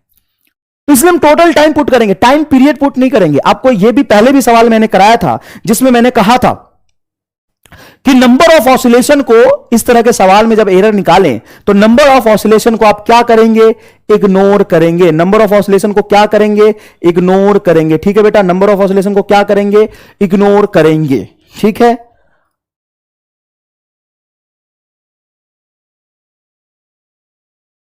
ठीक है बेटा, नंबर ऑफ ऑसिलेशन को क्या करेंगे? इग्नोर करेंगे। ये कह रहा ना follow me I am cutie pie, follow me I am cutie pie. बेटा तुम वही लोग हो जो बाद में जितने भी तुम्हारे बच्चे सही जवाब दे रहे हैं ना, ये जो पढ़ रहे हैं सही जवाब दे रहे हैं, या हमारे जैसे लोगों के, हम लोगों को फॉलो करते हो। दादा 5 रुपए दे देना, बच्चे को बिस्किट खिलाना है, 5 रुपए दे देना। ये फॉलो फॉलो जो खेल रहे हैं ना, ये जीवन में बाद में दूसरे को फॉलो करते हैं भीख मांगने के लिए। तुम्हारे जीवन में भीख के अलावा कुछ नहीं मिलेगा बे, फॉलो मी। अभी तो तुम्हें लोग फॉलो करेंगे, बाद में तुम लोगों को फॉलो करोगे। जैसे ही कार से हम उतरते हैं 20 लोग आ जाते हैं, 5 रुपए दे दो ना। तुम्हारे किस्मत में भी यही लिखा है, चमका। एक बच्चे बोले सर आज का नहीं चमक रहा, अभी तो औकात ही नहीं है। पिछले क्लास में चमक गया था ना, वही चीज आज पढ़ा है। थोड़े अच्छे सवाल हैं, बाकी सब लोगों को समझ आ रहा है, आपको भी समझ आएगा। पेशेंस रखो, लिखने से कुछ नहीं मिलेगा, कोशिश करो। और मैंने बोला है देखो, नहीं चमका का कुछ मतलब नहीं होता है। कुछ परसेंट समझ आया होगा, कुछ परसेंट डाउट होगा, उसको फिर से पढ़ेंगे तो समझ आ जाएगा, है ना। बच्चे को दूध पिलाना है, 5 रुपए दे दो ना, वही तुम्हारी किस्मत है आगे चल के। बहुत बढ़िया। और क्या मैं सही बोल रहा हूं ना, फॉलो फॉलो जो खेल रहे, मैंने कल लेक्चर में समझाया, मैंने कल लेक्चर, तुम सीरियसली नहीं ले रहे हो। 1-2 दिन में मैं बिठा दूंगा लोगों को, 2-3 लोगों को बिठा दूंगा, 1 दिन में सारा गंदगी छान देंगे वो, 1 दिन में सारा गंदगी छान देंगे। तुम बहुत गलत कर रहे हो, तुम्हें अभी नहीं पता चल रहा है कि एमआर कौन है। तुम अभी भी नहीं समझ पा रहे हो एमआर कौन है। संघर्ष से मोक्ष तक, जोरदार सर। चलो अब एक छोटा सा सवाल करते हैं, चमका, बहुत बढ़िया। और क्या, ये ऐसे ही लोग होते हैं जो आज कह रहे हैं ना फॉलो फॉलो। देखो यार, करो ठीक है, मैंने बोला ना सबका सही समय आएगा। मैं तुम्हें एकदम ईमानदारी से, मतलब तुम्हें भरोसा होगा या नहीं होगा पता नहीं, मैं सच बता रहा हूं। जब हम क्लासरूम में पढ़ाते थे ना, तो 2-4 बच्चे ऐसे होते थे जो रोज इंस्टा और फेसबुक पे फोटो डालते थे, ठीक है। और 2-4 बच्चे ऐसे होते थे जो कभी इंस्टा और फेसबुक का नाम तक नहीं जानते थे, वो पढ़ाई से मतलब था, डाउट पूछते थे, ठीक है। उसके बाद हुआ क्या, रिजल्ट आया, तो जो लगातार पढ़ रहे थे वो सेलेक्ट हो गए, और सेलेक्ट होने के बाद वो रोज इंस्टा पे फोटो डाल रहे हैं, रोज इंस्टा पे फोटो डाल रहे हैं, फेसबुक पे फोटो डाल रहे हैं। और जो पहले डालते थे उनका घर में हुआ जोरदार कुटाई, उनका हो गया पैसा बंद। पहले जूता मिलता था, अब मिल रहा उनको चप्पल।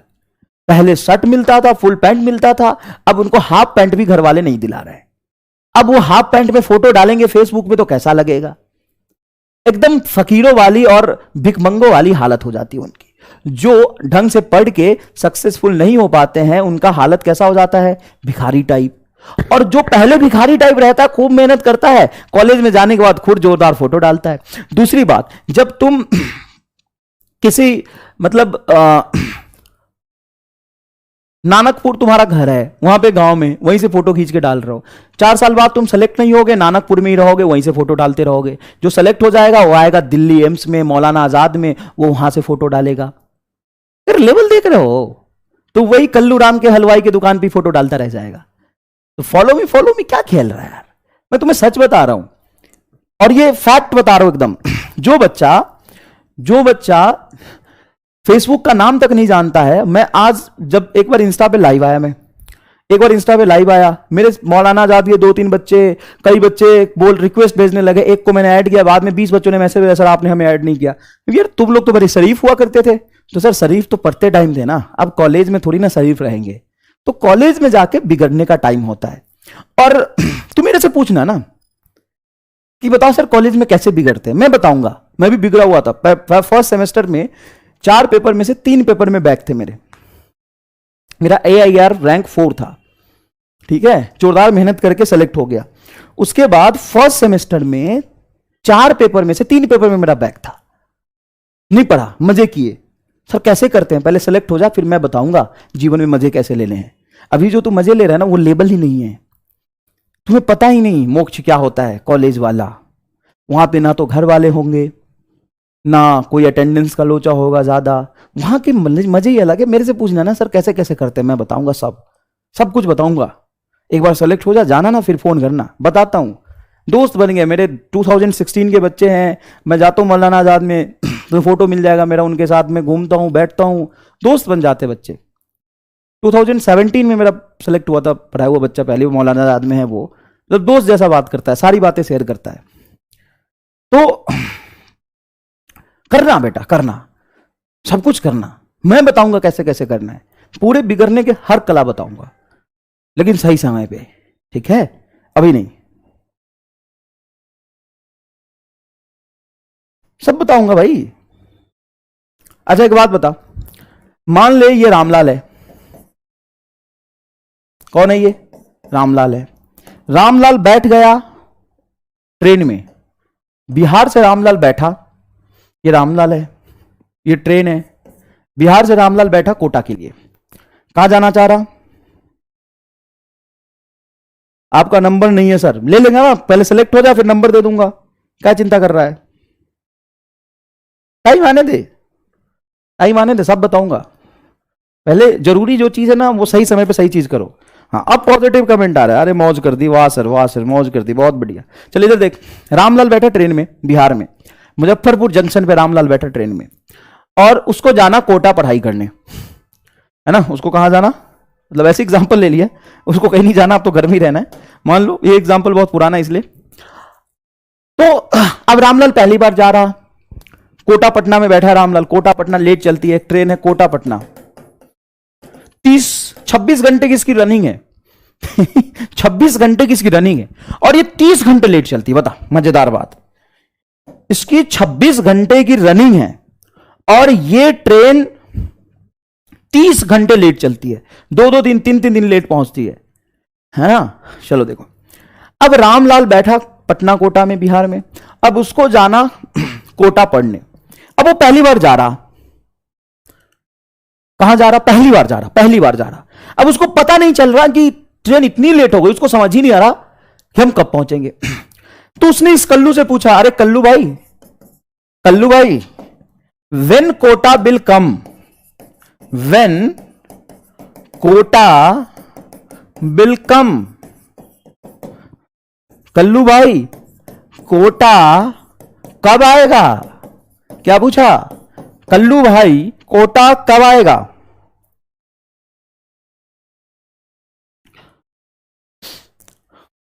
कोटा कब आएगा, ये ऐसे एग्जांपल है, इमोशनल मत हो, सर कोटा नहीं जाएंगे, हम पीडब्ल्यू में पढ़ेंगे। बहुत बढ़िया बेटा, अब हम आ गए ना पीडब्ल्यू, पहले हम वहां थे तो बच्चे वहां जाते थे, अब हम यहां हैं तो बच्चे यहां आएंगे, है ना।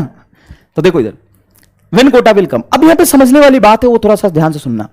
आप अपने जीवन में कई बार ट्रेन से बस से कहीं जाते हैं तो ऐसा सवाल पूछते हैं, दिल्ली कब आएगा। दिल्ली गए होंगे आप, या कानपुर में होंगे, है ना, तो कानपुर से मान लो इलाहाबाद जा रहे हो तो इलाहाबाद कब आएगा, है ना। अपने गांव से पहुंच चले कल्लूपुर तेरे गांव का नाम, कल्लूपुर से बैठे तुम्हें जाना पटना, तो तुम बस वाले से पूछते हो भैया पटना कब आएगा। तो ऐसे सवाल हम पूछते हैं, when Kota will come, Kota कब आएगा।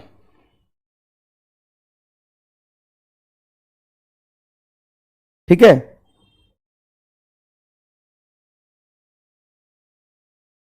व्हेन कोटा विल कम, ऐसे सवाल कितने लोगों ने पूछा है, थम्स अप करके बताया फटाफट।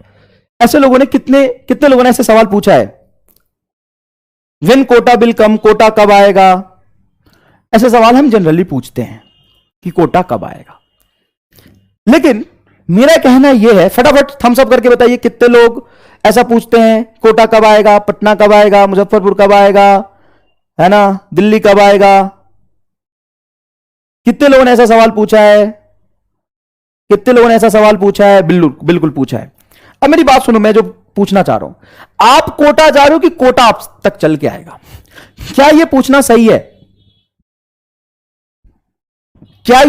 सही है, कोटा कब आएगा, व्हेन कोटा विल कम। तो ट्रेन से आप जा रहे हो कोटा कि कोटा आपके पास आ रहा है, यह पूछना सही है या गलत है, यह आज का सवाल है। और इसी कंसेप्ट को समझते हुए आगे हम पढ़ने वाले हैं फ्रेम ऑफ रेफरेंस। बिल्कुल, अरे एकदम जोरदार, यही पूछा है हमने जीवन में। वाह यार, तेरे जीवन में और कुछ पूछने के लिए मिला नहीं, तो यही पूछता है कब आएगा, कब आएगा वो दिन, कब आएगा बता। क्या यह पूछना सही है, यस और नो। आप कोटा जाएंगे कि कोटा आपके पास आएगा। दिस स्टेटमेंट इज राइट और रॉन्ग, फटाफट बताइए, सही गलत, रॉन्ग। जब ये रॉन्ग है तो तू क्यों पूछता आ रहा है, गलत है, कोई नहीं बोल रहा कि सही है, गलत है सर, नो सर हम जा रहे हैं सर, गलत है सर, रॉन्ग है सर, गलत है सर। तो आज तक दुनिया क्यों पूछते आ रही भाई, जब गलत है तो, जब गलत है तो आज तक दुनिया ये क्यों पूछते आ रही है, क्यों बोल रही है, क्यों बोलते हैं कि कोटा कब आएगा, दिल्ली कब आएगा, क्यों कहते हैं हम, पटना कब आएगा, कानपुर कब आएगा, इलाहाबाद कब आएगा, मुंबई कब आएगा, क्यों पूछते हैं ऐसा। रॉन्ग, गलत है, यस। मैं आपसे यह पूछ रहा हूं कि क्यों पूछते हैं ऐसा। तो ये statement, this statement is not wrong, this statement is correct in terms of physics, in terms of physics, frame of reference. ये सही है सर, कैसे सही है? तो देखो कैसे सही है। अभी ये जो कल्लू है वो कहां बैठा है? वो ट्रेन में बैठा है और देख रहा है कि कोटा यहां पे। थोड़ी देर बाद ये ट्रेन यहां आ जाएगा और जो भी ऑब्जर्वर होता है, जो भी ऑब्जर्व करके बताता है, वो कभी भी अपने आप को चलता हुआ नहीं मानता है। जब तुम मान लो ऑटो में बैठे होते हो, ऑटो में बैठे हो, इधर देखो, अब मैं समझा ही दूं, 90% जनता अभी भी रॉन्ग कर रही है। मान लो तुम बस में बैठे हो, बस में ये रामलाल बैठा है, रामलाल, और यहां पे है पिंकी एट रेस्ट। ये पिंकी यहां पे खड़ी है और रामलाल बस में बैठा है, बस इधर आ रहा है। अब रामलाल खुश हो रहा, क्यों? क्योंकि उसको लग रहा कि पिंकी उसके तरफ चल के आ रही। लेकिन एक्चुअल में अगर मैं बाहर बैठ के देख रहा हूं तो रामलाल गलत फहमी में खुश हो रहा, पिंकी सच में रामलाल की तरफ जा रही है क्या? नहीं। लेकिन रामलाल को ऐसा क्यों लग रहा है? तो जो भी ऑब्जर्वर होता है ना बेटा, ऑब्जर्वर जो चीजों को देख के बताता है, वो अपने आप को हमेशा रेस्ट में मानता है। रेस्ट में नहीं भी होगा ना तो रेस्ट में मानेगा।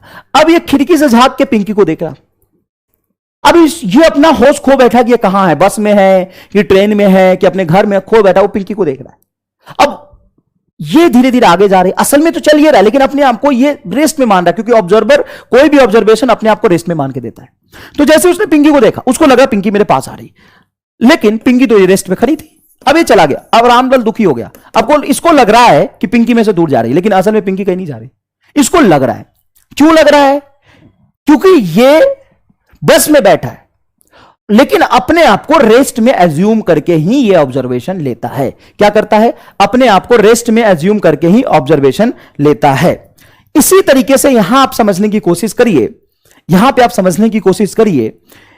कि कल्लू ट्रेन में बैठा है, तो ट्रेन में जब वो बैठा है तो अपने आप को रेस्ट में मानेगा। भागता हुआ भी आदमी से पूछोगे ना कि भैया कहां, तो नहीं मैं तो रेस्ट में हूं।